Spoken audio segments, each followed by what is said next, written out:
Hello! Today we're going to talk about cultivating voice and choice with choice boards. What are choice boards? Choice boards are just graphic organizers. Often they're set up in grids, they support differentiation, and they're purposefully organized. Why would you want to use a choice board?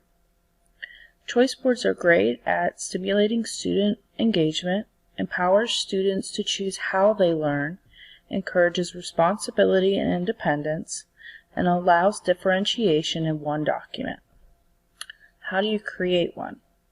There are many different ways to design how you're going to execute a choice board. Often this depends on what the purpose of the choice board is, but we're going to look at a few different ways to organize a choice board to easily work into your plans. I will say that the best way to get started is to work with a PLC and divide and conquer when it comes to creating choice boards. Some of the best choice boards that I have created came from PLC meetings where we all shared our resources and put them into one document to use as a choice board. Must do, may do weekly choice boards. These are great to make sure that the things that have to get done by the students, and it still gives them some voice and choice of other things they want to create. It's also great because you can put everything for the entire week into one document, and it saves a lot of time. It takes some time to plan in the beginning, but it is well worth it by the end of the week. So let's take a closer look at this one. So this is one that I used in elementary school but could be very easily adapted, and you just put in the things that apply to your curriculum. So must-dos, each day I have a must-do in gray at the top that the students have to do for that day. And then the may-dos, they had to do at least 2 other activities that pertained to what we were working on that day. These were purposefully created. The must-do goes along with whatever we were working on for math that day. And MC, as you see on Tuesday and Wednesday, that was a Math Connects workbook that they had to work on certain items in. As you can see, often I didn't make them complete an entire page. Sometimes it was every other problem. Sometimes it was just certain numbers off that page. When we have worksheets, we don't always have to have the students complete everything on it. Maybe every other question is plenty. It just depends on what you're working on for your activity. The Nearpod was a introduction to the unit for the week that you see on Monday's must-do, so everyone had to do that. I normally would do a mini lesson at the beginning of the day on Monday. The Nearpod would reinforce whatever my mini lesson went over, and then each of the may-dos were different activities that went along with whatever that standard was for today. So they were very purposefully created. As you can see, with a lot of these, we were working on probability at this time. All of the activities pertained to probability. Monday's probability was more 50-50, so you see coin tosses, and the Nearpod that was optional for that day, all very introductory for probability. And then as it went on throughout the week, it just progressed in what we were doing for that. So very purposeful, very purposefully put together. The math journal on Thursday was giving real world examples about probability, because by then they should have fully understood probability and been able to give me full explanations of real world examples. The test was the must do for that day, so normally I would do, if time permitted, a game day on Friday, and it also gave them time to catch up on anything that they didn't do. So for game day, they all got a chance to play at least one game, but if they still had work to do, they had to stop after their one game and finish any work that still needed to be turned in, so that I had all of their grades for that unit. It wasn't a penalty, so everyone still got to do at least one game. There was as fair as possible. Next, looking at one of the more popular choices for choice boards, which would be like a tic-tac-toe board. The gray boxes on this example wouldn't actually be shown to the students. This is just for explanation purposes. The rows coordinate to the components of the standard. For example, it could be 3.2a, and then the other row could be 3.2b. It just depends if the standard broke down that way, but it's very purposeful. Again, we're just working on one standard, maybe different components of one standard, but these were all actionable steps that students had to do in conjunction with that standard.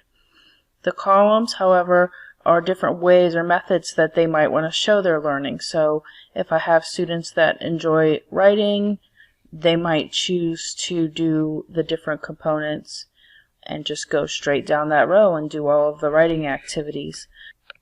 There's tech activities, so there's play-posits and Quizlets and quizzes and creating videos. There's numerous ways you could have them do it with technology. And then the last row could be hybrid, combination of tech and written. It could also be a little bit more creative in creating a rap or creating a dance that corresponded. So you can get creative in how you do these and be liberal with how they show it. You want to also make sure that they're equitable, though, so that if students choose to do these, they're all still hitting that standard and they're showing their learning not in the same way but to the same extent. Make sure that you give specific directions. Sometimes if I do a choice board, they could fill out any 3 and it doesn't matter. Other times I want them to work horizontally or vertically or any 3, like I said. A lot of times I would do the middle box, which in like a bingo where the middle is free space, but the middle might be a different color. And so, for example, this quizzes might be a red box, and that's a must do. So everyone has to start in the middle, and then they can branch off and do 3 in a row that connects to the middle. As I said, it just depends on what my purpose is when I create this tic-tac-toe / bingo board, and they have to do it. But you have to be specific in your directions to let them know how they need to work from this choice board. So a little bigger look at it. So when they go across, regardless of which of the 3 they choose, they would still be working on a comparing activity, but one would be from a mind map, one would be from a play posit, and one is just a Venn diagram, all still doing the same thing. They're just picking different ways. So this choice board, I might say you have to pick one activity from each row that you have to complete. By doing that, I know that they're still doing comparing, they're still doing study tools, and they're still doing organization, or the grapes, which is a world history graphic organizer for the different components of Rome or Athens, but they're choosing their method and how they show me that comparing or study tool or organization tool.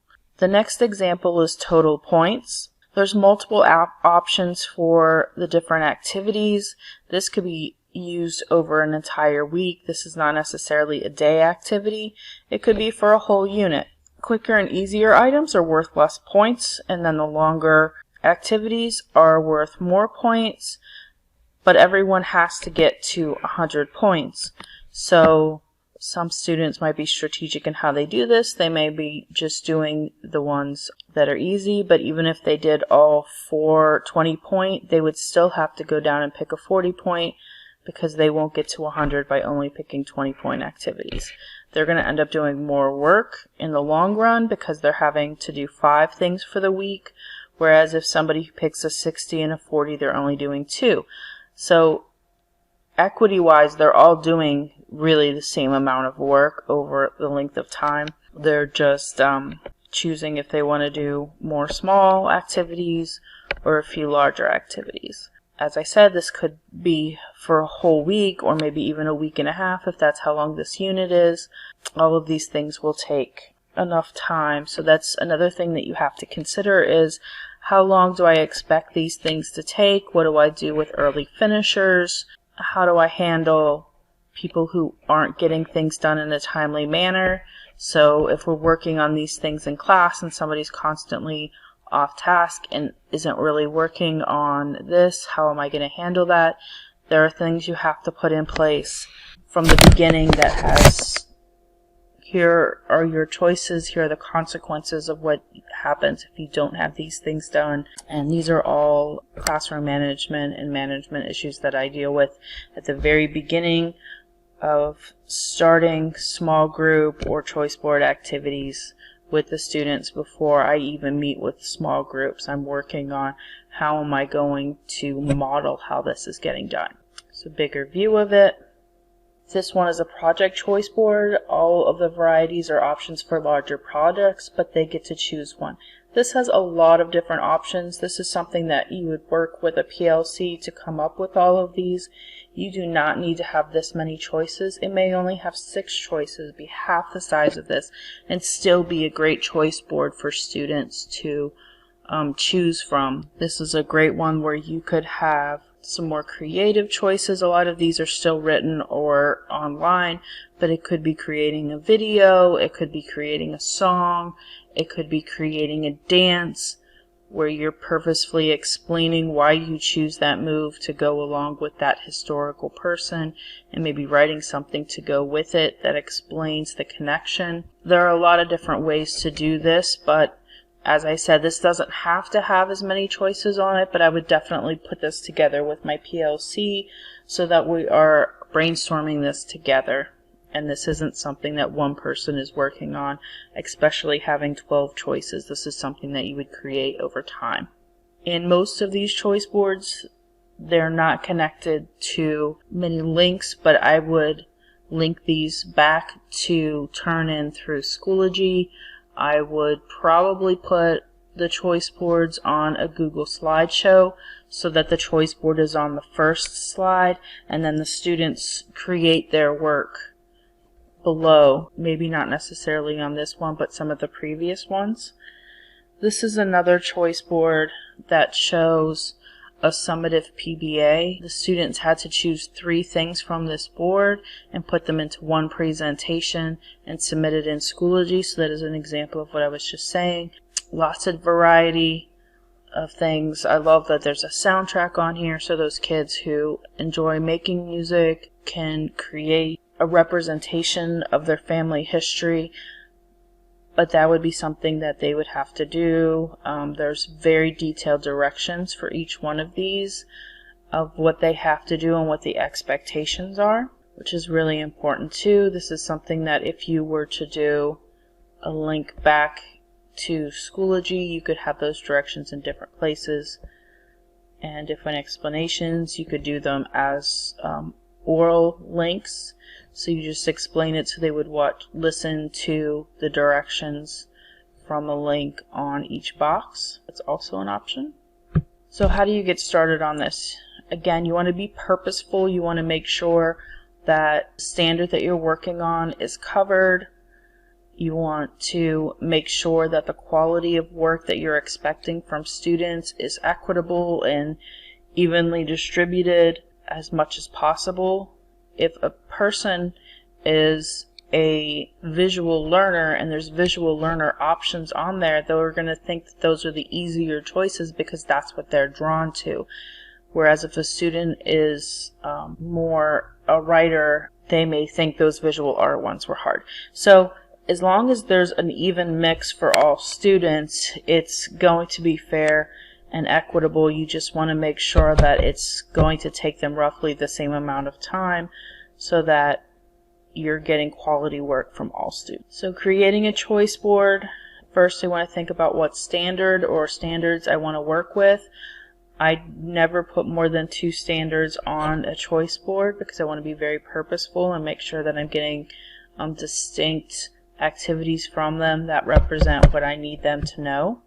So the standard for this one as an example is The students will investigate and understand how freshwater resources are influenced by geological processes and the activities of humans.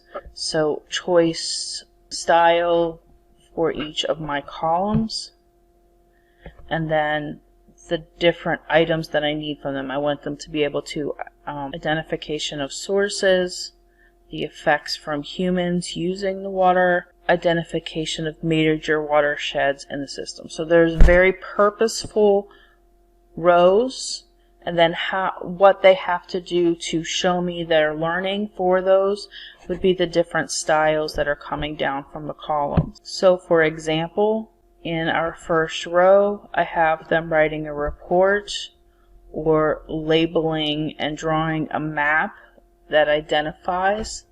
And then the last one would be creating a Google slideshow or a Spark or a movie that was a representation where they're explaining the different water sources. So now I'd love for you guys to take your turn and work on this. This is something you can work with a PLC or a colleague to create. This doesn't have to be something that you create on your own. If you have a good example that follows those criteria, you are welcome to turn that in. Also, if you need help and further clarification on any of this, I'm always happy to help. Just send me a message and we can find a time to do that together. Choice boards for examples. There's a Google folder here that I've linked, and it's arranged by subject, and you are more than happy to look inside of there and see some more examples. Make a copy of anything you want. It's all in there, free for you to use. Again, I'm Jennifer Blaze. I'm the ITS at Salem and Green Ground High School. I don't know why I'll have that on there. My email is on there. My Twitter's on there. Please feel free to join my YouTube channel and make an appointment for me